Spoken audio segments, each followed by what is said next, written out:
젊고 유망하다는 농구 선수가 있었습니다. 모두가 이 선수의 커리어를 크게 기대하고 있었죠. 한 번은 이 선수가 시합 도중 발목을 삐게 됩니다. 잠시 의사가 발목을 보게 되는데 살짝 삔 줄 알았더니 발목이 알고 보니 뼈에 금이 간 상태였던 것이었습니다. 이 선수는 바로 의사에게 부탁을 합니다. 이번 경기가 나한테는 매우 중요한 시합이니까 내 발목에 진통제를 놔서라도 시합에 뛰게 해달라고 부탁을 하죠. 의사가 여러 차례 거절하였지만 이 선수의 고집을 꺾을 수가 없었습니다. 결국 이 선수는 페인킬러, 이 진통제를 필요 이상으로 맞고 다시 경기에 투입됩니다. 그리고 시합을 끝까지 뛰게 되었죠. 시합은 결국 이기게는 되었지만 며칠 후 이 선수의 커리어는 이제 막을 내리게 됩니다. 뼈에 금이 간 상태로 뛰던 중 뼈가루가 나오게 되어 발목의 신경을 완전히 다 손상시켜버린 것이었습니다. 이 선수는 다시는 농구 코트에 발을 디디지도 못하게 됩니다. 여러분, 뭐가 문제였던 걸까요? 이 선수가 고집이 세서? 그렇지 않죠. 문제는 바로 고통입니다. 고통을 느끼지 못했기 때문입니다. 발목에 오는 그 작은 고통만 느꼈더라면 이 선수는 뛰다가도 스스로 멈췄을 겁니다. 우리가 하나님 앞에 종종 이런 질문을 하지 않나요? 왜 나에게 이런 시련을 허락하시는지, 날 사랑하신다면서 이런 고난이 나에게 왜 찾아오게 허락하시는지, 이런 질문을 하죠. 네, 여러분, 고통은 필요한 겁니다. 이 농구 선수에게도 필요했듯이 우리에게도 필요한 것입니다. 그래서 하나님은 고통을 넓은 의미에서 허락하십니다. 고통은 사실 뭐냐면 더 큰 고통을 막아주기 위한 작은 어려움일 뿐입니다. 앞날에 커리어가 짱짱하던 이 농구 선수가 자기 발목의 작은 고통에 제대로 반응할 줄 알았다면 더 큰 어려움, 더 큰 고통은 피해갈 수 있었을 겁니다. 우리가 살아온 인생을, 또 앞으로 살아갈 인생을 잘 살펴보면 인생 가운데 펼쳐지는 과정상의 단계들이 있습니다. 영어로는 phases of life라고 하는데요. 유소년기 시절부터 청년기 시절이 있죠. 또 학창 시절이 있고, 학창 시절과 함께 오는 peer pressure, 또래들과 친구들 간의 그 관계들, 그리고 그 가운데 배우고 터득하고 깨닫고 부딪히고 교훈 삼게 되는 것들이 있습니다. 그 다음에 남자라면 군대도 가고 사회생활도 하게 되면서 가치관도 형성되고 사회성도 배워가게 되고 개인 간 상호작용하는 그 방식들도 터득하게 됩니다. 그 후엔 가정이란 공동체가 생기고 부모라는 역할을 또 감당하게 되면서 가장의 의무, 책임감 또는 그 엄마의 사랑을 알게 됩니다. 우린 이런 모든 과정들, 단계들, 환경들 가운데 크고 작은 어려움들을 겪고 경험하게 되는 것이죠. 이런 것들에서 배워가는 것들을 우리는 고통이나 어려움이라고 하기보단 시간이 흐르고 보면 지극히 당연시 여기는 어떠한 라이프 레슨으로 삼게 되는지도 모릅니다. 많은 사람들이 이런 과정 속에서 이런저런 어려움들을 맞닥뜨리고 헤쳐나가고 견뎌내게 되면서 실제 멋지게 성장하고 성숙하게 됩니다. 하지만 또 동시에 적지 않은 사람들이 이런 과정들과 환경을 모조리 피해가기도 합니다. 무시하는 것이죠. 누구는 부모의 도움을 받아 이런 어려운 과정들, 단계들을 피해가기도 하고, 또는 자신이 어떤 스스로 임의적인 방법을 통해 자꾸 이런저런 어려움들로 인해 도망가고 회피하고 간과하며 살아가게 됩니다. 어떻게든 공부 안 하려는 사람은 끝까지 공부를 안 하고 그 시절을 버텨내는 것이고, 어떻게든 부모의 권위 아래 들어가지 않는 아이들은 결국 가출하고 마는 것입니다.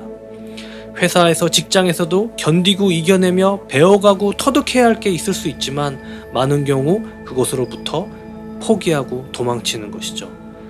제가 뭘 말씀드리는 건가요? 아까 고통의 정의를 제가 어떻게 내렸죠? 고통은 더 큰 고통을 막아주기 위한 작은 어려움일 뿐이라고 말씀드렸습니다. 그렇다면 이런 인생의 여러 단계에서 거치고 경험해야 하는 고통들을 자꾸 간과하고 회피하기만 했다면 그 고통은 더 큰 고통을 막아줄 수 있는 그 기능으로 작용하지 못하게 된다는 것입니다. 하나님이 우리에게 허락하시는 고통, 고난, 시련, 어려움이 있다면 그것은 대부분의 경우 하나님이 자초하신 게 아닙니다. 하나님은 우리가 삶 속에서 자라나는 과정 가운데 또 여러 시절들과 환경들을 거쳐가는 가운데 배워가야 할 것을 제시하시는 것뿐이죠. 그런데 우리가 생각하는 이 고통은 주로 어떤 걸 말하는 거냐면 내가 그 시절과 과정에서 놓치고 피했던 부분들에서 찾아오는 것들을 그걸 고통으로 여기고 말하는 것입니다. 한마디로 우리가 자초한 것이죠.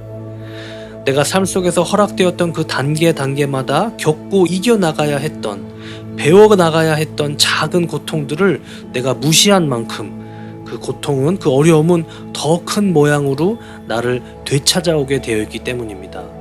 사실 너무 당연한 겁니다.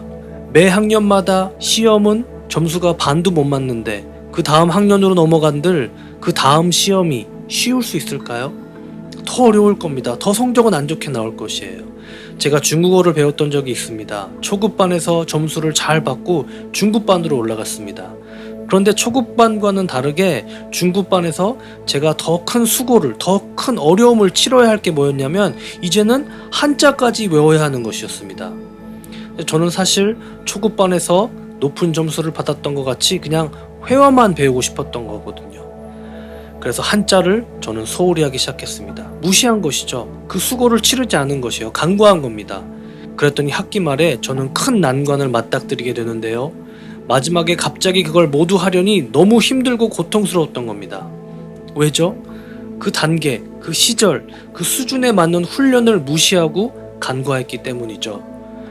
제가 종종 말씀드리는 거지만 Salvation is free, 구원은 공짜입니다.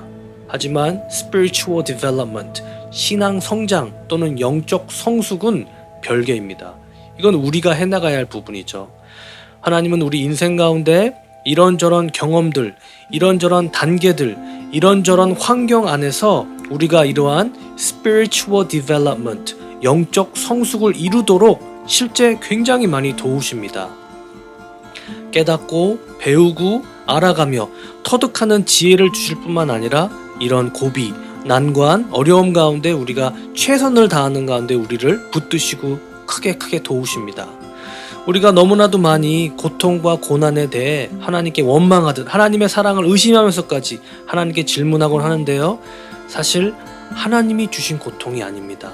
내 자신이 초래하고 자초한 것이죠. 우리의 삶을 되돌아볼 때 가정에서 배워야 했던 예절, 예의, 질서를 놓쳤을 수도 있습니다. 또는 형제 자매 또는 남매 가운데 같이 성장하며 배우고 경험해야 했던 양보, 희생정신, 절제력, 사랑을 더디 배웠을 수도 있고요. 또는 학업을 하는 가운데 얻어가야 했던 끈기, 지구력, 내 자신과의 싸움, 성실함, 책임감, 꾸준함에 대해서도 소홀히 임했을 수도 있다는 것입니다. 간과된 것들이 있다면 그건 나중에 분명 어떤 어려움 또는 고통의 개념으로 찾아오기 마련이라는 것입니다. 작은 고통을 무시하였기에 큰 고통으로 나중에 다시 찾아오는 원리와도 같은 것이죠. 하나님은 우리에게 고통을 주고 싶으신 분이 아니십니다. 나의 부족함, 실제 나의 그 연약함으로 시작되는 것이 고통의 바로 대다수의 경우입니다. 왜죠? 삶 속의 여러 과정들 가운데 여러 환경들과 난관들 가운데 계속하여 내 스스로 진통제를 놔버렸기 때문입니다. 그 순간을 피해가기 위해 그 순간을 견디고 싶지 않고 넘어가고 대충하고 진지하게 바라보기 싫으니까 계속하여 진통제를 맞아버림으로 그 고통을 피해버린 거나 마찬가지인 것이죠. 그 때에 맞게 하나님이 우리의 영적 성숙을 위해 허락하신 작은 고통들, 작은 난관들, 작은 어려움들을 간과한 것입니다. 금요예배 때 있었던 유수인 사모님의 간증을 통해 봐도 알 수 있습니다. 내게 지금 주어진 어려운 환경, 힘든 문제들을 회피하고자 다른 주에 있는 대학으로 도피하듯이 피했다고 한번 생각해 보시기 바랍니다. 그럼 하나님은 유수인 사모님이 그 특정 시절 가운데 변화되고 그 특정 삶의 단계에서 배워가고 그 특정 과정 속에서 강해지길 원하셨던 것이 있었던 건데 그걸 모조리 무시하고 다른 곳으로 대학을 가버렸다면 하나님께서 그 순간 유수인 사모님의 삶 속에 어떠한 라이프 레슨으로 삼으셨던 것들은 이제 더 큰 고통으로, 더 큰 어려움으로 나중에 찾아오게 되어 있다는 것입니다. 인과응보라는 말이 있죠. 원인과 결과에는 반드시 그에 합당한 이유가 있다는 것입니다. 사실 굉장히 성서적인 개념입니다. 심지 않은 데서 좋은 수확을 기대해 볼 수 없죠. 또는 대충 심은 곳에 주렁주렁 열매가 맺히길 기대할 수 없습니다. 우리가 많은 경우 하나님에 대해 오해하는 게 있다면 그건 우리가 너무 instant results에 매여 있기 때문입니다. instant results, 즉각적인 결과, 즉각적인 축복, 즉각적인 은혜, 즉각적인 하나님의 도우심, 즉각적인 결과를 하나님께 계속하여 구하고 요구하기 때문입니다. 이것을 하나님께서 바로바로 안 해주시면 하나님이 안 계신 것 마냥 하나님을 의심하기 시작합니다. 네, 여러분, 하나님은 이 모든 것을 들어주십니다. 우리를 실제 축복하시고요, 우리를 실제 은혜를 베푸시며 도움을 우리에게 주십니다. 단 instantly, 이 즉각이라는 개념만 없을 뿐입니다. 하나님은 우리의 기도가 응답되기 위해 또 우리가 좋은 배우자를 만나도록, 우리가 더 높고 좋은 위치에 갈 수 있도록 우리를 축복하시기 위해 우리를 먼저 만져가십니다. 우리가 그런 축복을 받을 그릇이 먼저 되게끔 만들어 가시는 것이죠. 우리가 또한 고난 또는 고통이라고 하면서 너무 크게 생각하는데요. 고통이라 하면 하나님을 등지고 하나님을 철저히 멀리할 때 찾아오는 고난과 고통의 개념도 있습니다. 하지만 우리가 실제 삶 속에서 더 피부에 와닿게 느끼는 고난과 고통은 대부분 이런 종류가 아닙니다. It comes from our infirmities. 나의 부족함, 나의 연약함으로 찾아오는 고난과 고통이 더 많습니다. 여러분, 요셉을 한번 보시기 바랍니다. 요셉은 어릴 적부터 자기 얘기만 하던 사람이었죠. 자기 꿈만 말하고 다니던 사람입니다. 또 아버지의 사랑을 독차지하면서 형들에 대해 고자질을 하고 형들을 많이도 억울하게 만든 동생이었습니다. 그러자 요셉에게 고난과 고통이 찾아옵니다. 억울하게 노예상에게 팔리게 되고 또 억울하게 보디발의 아내로부터 누명을 씌게 되죠. 왜죠? 요셉은 평생 형들을 억울하게 한 장본인이기 때문입니다. 그리고 깜빵에 갇혀 관리인의 일을 하긴 하지만 그곳에서 모조리 경청하는 훈련을 하나님은 시키십니다. 죄수들의 꿈을 들어주는 일만 하게 하시죠. 자기 꿈은 말할 기회도 없게 됩니다. 이건 또 왜죠? 평생 자기 얘기만 하던 사람이기 때문입니다. 그렇다면 요셉이 어릴 적부터 이런 이기적이고 자기중심적인 습성을 스스로 환경과 과정과 삶의 단계들 가운데 어느 정도 스스로 터득하고 스스로 배워가고 스스로 눈치 있게 행동했더라면 이런 극단적인 상황들이 굳이 필요하지 않았을 겁니다. 이 모든 것이 요셉의 연약함과 부족함으로 인해 일어난 일입니다. 한마디로 요셉이 인생 가운데 허락된 모든 과정들 가운데 하나님의 뜻대로 살지 못한 자신만의 잘못된 습성들, 습관들, 고쳐지지 않던 행동들로 인해 자신이 스스로 자초한 일이라는 것입니다. 야곱도 그렇습니다. 사기꾼의 기질을 버리지 못합니다. 계속하여 똑같은 삶의 습성들이 나타나고 그것으로 인해 고통 가운데 방황하게 되는 삶을 살게 됩니다. 하나님이 주신 고통이 아닌 거죠. 야곱이 자신의 삶의 모든 과정 가운데 인생의 여러 단계들에서 놓치고 간과한 문제들에 대한 반복적인 문제가 이제 큰 고통으로 느껴질 만큼 커져버린 것입니다. 하나님은 우리가 인생을 살아가는 가운데 정말 수많은 기회들과 수많은 해프닝들을 허락하십니다. 수없이 많은 사람들을 만나게 하시고 수없이 많은 사건들 가운데 우리들을 놓으십니다. 이게 다 우연으로 되는 것 같지만 그렇지 않습니다. 이 모든 것이 하나님의 divine plan and divine purpose입니다. 하나님의 세밀한 계획과 목적 아래 다 허락되는 것입니다. 그런데 우리는 이런 단계에서 하나님께서 우리가 경험하고 이겨내고 배워가고 깨달으며 터득하기 원하시는 것들을 모조리 힘들고 어렵다고 피해가기만 했다면 하나님은 이것들로 다시금 돌아가게끔 만드십니다. 왜 돌아가게끔 만드시냐면 우리를 다음 단계로 이끄시기 위해서이죠. 우리를 축복하시기 위해, 우리가 더 큰 하나님의 약속 안에 들어갈 수 있도록, 그 축복 안에 거할 수 있도록 다시금 우리가 놓쳤던 것들을 붙잡게 하시는 것입니다. 크게 생각하지 않았으면 좋겠습니다. 우리가 작은 것들로 들어가면 좋습니다. 내가 자라오는 과정과 여러 환경 속에서 계속하여 변하길 내가 거부하였던 것, 나만의 그냥 특정 습성대로 자리 잡은 것들이 있다면 그런 습성들을 하나님은 우리가 만지길, 다시 한번 작업해 보길 원하시는 것입니다. 누군 너무 이기적인 습성으로 크게 되었다면 그 부분을 다루기 원하시는 거고요. 누군 너무 온실 안에 화초로 컸다면 이제 그 부분을 더 강화시키시는 겁니다. 누군 책임감을 지길 너무 버거워하고 그 어떤 부담을 지길 부담스러워하는 성격이라면 이제 더 담대히, 더 강인한 정신과 마음을 갖도록 하나님은 기회를 주시며 그러한 특별한 상황들을 허락하실 것입니다.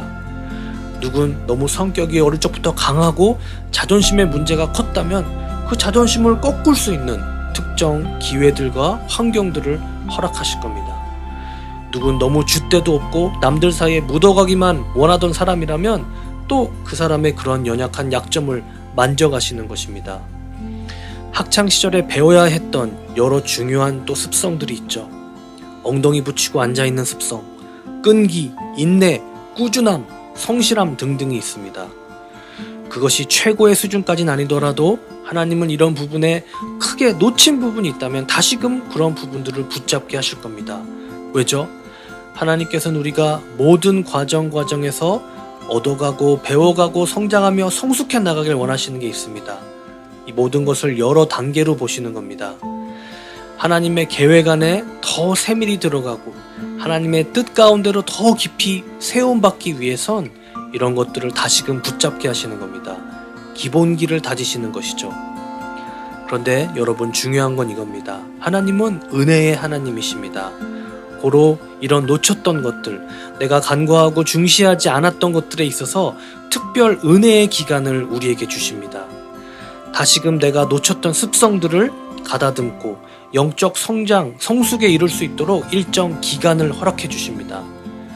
때론 설교 말씀을 통해 깨닫고 배우게 하시고, 또는 나를 위해주고 나를 사랑해주는 주변 사람들을 통해 어떠한 귀한 레슨을 다시 한번 되새김질하게 깨닫게 하시고요. 작고 사소한 사건들로 인해 내가 이런 면들에 있어서 하나님 앞에 더 변화되고 성숙해야 되겠구나 라는 다짐과 결단을 하게끔 하나님은 도와주십니다. 은혜의 기간에 이 모든 것을 하나님은 이루어 나가길 원하십니다. 한마디로 은혜의 기간이란 비록 내가 과거에 놓친 부분일지라도, 비록 과거에 내가 무시하고 간과하고 넘겨짚고 네가 등한시하였던 것일지라도 지금이라도 다시금 그걸 집어들고 열심히 임해보라는 겁니다. 지금은 은혜의 기간이니 편하게, 즐겁게, 기쁨에 이끌려 감사함으로, 은혜에 보답하는 마음으로 하나님 앞에 더욱더 성숙된 너의 모습을 입증시켜 보이라는 것입니다. 제 아는 형이 간이 급격히 안 좋고 콩팥이 문제가 있고 그렇다고 하더라고요. 그래서 이 형이 바로 병원에 찾아갔더니 가장 먼저 지적하는 것이 뭐였냐면 식단과 생활 방식이었습니다. 지금 건강과 생활에 문제가 있어서 병원을 찾아갔더니 이런 처방을 내려준 것이죠. 식단 조절과 생활 방식의 변화입니다. 이 형이 바로 그래서 한 게 뭐냐면 술을 끊었습니다. 그리고 저녁 6시 넘어선 그 어떤 음식도 먹지 않았고, 회식이든 어떤 모임이든 모조리 다 나가지 않고 오로지 집밥만 먹고 살았습니다. 이제 운동을 하기 시작했고 규칙적인 생활을 해나가기 시작했습니다. 새로운 라이프 스타일을 찾게 된 것입니다. 오늘 말씀 제목입니다. Spiritual Prescription, 영적 처방전입니다. 우리 또한 제가 아는 이 형과 마찬가지로 삶 속에 어떠한 빨간 등이 들어오고 특정 사인들이 오기 시작한다면, 그게 부부관계든 건강의 문제든 내 직장에서의 문제든 내 자식의 건강 또는 내 부모님, 내가 겪기 원치 않는 것들이 나에게 일어날 때 우리는 그 상황이 더 악화되기 전에 하나님 앞에 나아가 처방을 받을 필요가 있습니다. 나의 어떤 문제들이 나를 이렇게 괴롭히는 것인지, 내가 과거에 계속하여 간과하며 무시하고 넘겨짚고 등한시하며 놓친 것들이 무엇인지 그것을 하나님 앞에 나아가 깊이 묵상할 필요가 있는 것입니다. 하나님의 영적 처방전을 받아야 하는 것이죠. 하나님의 영적 처방전을 잘 받아보면 주로 어떤 처방을 내려주시는지 알게 됩니다. 방금 말씀드린 저 의사 선생님과 크게 다르지 않습니다. 삶의 방식을 바꿔라입니다. 새로운 라이프 스타일을 추구하라 인 것이죠. 하나님을 더 크게 바라보고 하나님을 더 가까이 하라는 겁니다. 줄일 건 줄이고 끊을 건 끊고 하지 말 건 하지 말되 붙잡고 찾고 추구해야 할 것들을 생각해보고 행동으로 삶으로 옮기라는 것입니다. 그럼 제가 아는 이 형처럼 저희 또한 바로 액션에 옮길 수 있다면 가장 좋은 방법 중 하나는 모든 인생을 돌아보며 계속하여 간과하고 넘겨짚고 대충하고 무시했던 것들을 곰곰이 생각해보면 됩니다. 어린 시절부터 난 유난히 이기적이었지. 난 옛날부터 남들에게 꼭 싫은 소리 다 하고 뒤에서 비판적이고 꼭 옳은 소리들 막 해대는 경향이 강했지. 또는 나는 늘 게으르고 책임지길 싫어하고 불성실한 면이 강하지 않았나? 나는 늘상 남 탓, 환경 탓하고 누군가 날 다 도와야 한다고만 여기며 내가 스스로 해나가는 면은 굉장히 부족하지 않았나? 나는 늘 누군가 뒤에 숨어 묻어가기만을 원했고 부담되지 않는 선에서만 재밌고 즐거운 것만 찾으며 만족했었지. 책임지길 싫어하고 피해 다니기만 하진 않았나? 이런 모든 것들에 있어서 철두철미한 분석들을 해보는 것이 굉장히 중요합니다. 그리고 이제 하나님 안에 새로운 라이프 스타일을 추구하는 것이죠. 하나님 앞에 보여드리는 겁니다. 주님, 제가 변화되었습니다.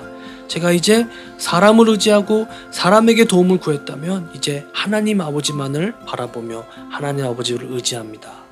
전적으로 의지합니다. 이런 고백으로 우리가 함께 이어지길 원합니다. 오늘 하나님께서 여러분께 영적 처방전을 내신다면 어떤 처방전이 나올지 한번 생각해 보기 원합니다. 식단을 조절하고 생활 패턴을 바꾸라고 하는 것처럼 여러분의 삶 속에 어떤 것을 줄이고 어떤 습성을 멀리하고 어떤 습관을 끊으라고 말씀하실지 생각해 봐야 합니다. 이것을 가장 빨리 찾고 갈피를 잡기 위해선 우리가 함께 3가지를 염두하며 고민해보면 크게 도움이 되리라 믿습니다. 그 3가지는 내가 가장 싫어하는 것, 내가 가장 못하는 것, 내가 가장 어려워하는 것을 붙잡으시기 바랍니다. 우리가 인생을 되돌아볼 때 이 3가지를 늘 간과하고 가볍게 여기며 등한시하고 멀리했기 때문입니다. 가만히 있지 못하는 분은, 늘 돌아다녀야 하는 분은 이제 좀 가만히 있어 보는 겁니다. 돈에 대한 씀씀이가 큰 분은 이제 내가 가장 못하는 것을 해보는 것이죠. 돈을 안 써보는 것입니다. 남에 대해 늘 비판적인 분은 이제 남을 더 높이 사는 것이고요. 선물 받기만을 좋아하던 분은 이제 선물 주기를 좋아해 보는 것입니다. 내 말만 하던 사람은 이제 경청의 자리로 들어가는 겁니다. 또 늘 사람들 가운데 내가 중심이 되길 원했다면 이제 내가 뒷배경이 되어보는 거고요. 지적하기 바빴던 사람은 이제 칭찬하기 바빠보는 겁니다. 여유를 모르던 사람은 여유를 찾아보는 것이고, 늘 못된 마음만 부렸다면 이제 선하고 착한 마음을 가져보는 겁니다. 마치 말만 하던 요셉이 이제 경청하는 요셉이 되듯이, 사기꾼이던 야곱이 이제 모든 것을 자기 형에게 갖다 바치려는 그런 모습이 나오듯이 말이죠. 늘 나의 기준을 앞세웠던 나라면 이제 남의 기준에 맞춰주는 것을 배워가고 연습하고 터득하고 행동해 나가는 겁니다. 늘 밖에 나가서 외식을 하게 되면 내가 뭘 먹을지 어딜 갈지 내가 다 정했다면 이제 상대방의 결정에 다 맡겨보고 양보해보는 그 노력을 한번 맞춰보는 노력을 해보는 것입니다. 여러분, 이게 별거 아닌 것 같지만 굉장히 내 자신 안에 변화를 일으키는데 아주 작은 부싯돌 역할을 하는 것 같습니다. 이러한 작은 노력들, 이러한 작은 몸부림들, 이런 작은 시도들에 하나님을 크게 감동하십니다. 내가 아내에게 무심했다면 그 어느 누구보다 내 아내를 이제 위해 주는 것, 내가 남편에게 매정했다면 그 어느 누구보다 그 사람을 이제 높여주는 것, 내가 내 아이만을 생각하고 살았다면 이제 다른 아이들을 위해 마음과 사랑을 나눠보고 베풀어 보는 것, 이 모든 것 하나하나가 하나님께 크게 감동이 되는 것들입니다. 시편 119편 67절을 보시면 고난 당하기 전에는 내가 그릇 행하였더니 이제는 주의 말씀을 지키나이다. 이 말은 내가 고난을 당하고 나고 보니 내 과거에 잘못되이 행한 그릇된 모습들을 인정할 수 있다는 말입니다. 오늘 저와 여러분이 중요하게 바라보기 원하는 것은 고난과 고통이 임하기 전에 하나님의 영적 처방전에 따라 나의 습성과 나의 삶의 방식을 바꿔나가는 것입니다. 나의 죄된 습성, 나의 죄된 삶의 모습들을 하나님 앞에 과감히 변화시켜 나가는 모습을 그 어떤 고난과 고통이 임하기 전에 자원하는 마음으로 나의 선택에 의하여 하나님 아버지께 삶의 제사로 올려드리는 겁니다. 즉 내가 고난 당하기 전에 나의 그릇되이 행하였던 것을 찾고 깨달아 스스로 주님 앞에 올려드린다는 것입니다. 즉 내가 고난 당하기 전에 나의 그릇되이 행하였던 것을 찾고 깨달아 스스로 주님 앞에 올려드리겠다는 것입니다. 고통은 더 큰 고통을 피해가는 작은 어려움일 뿐입니다. 이 작은 수고, 이 작은 노력들, 이 작은 어려움들을 마다하지 마시고 하나님의 은혜의 기간 안에 잘 치르는 모습을 보이는 저와 여러분 되시길 주님의 이름으로 축원합니다.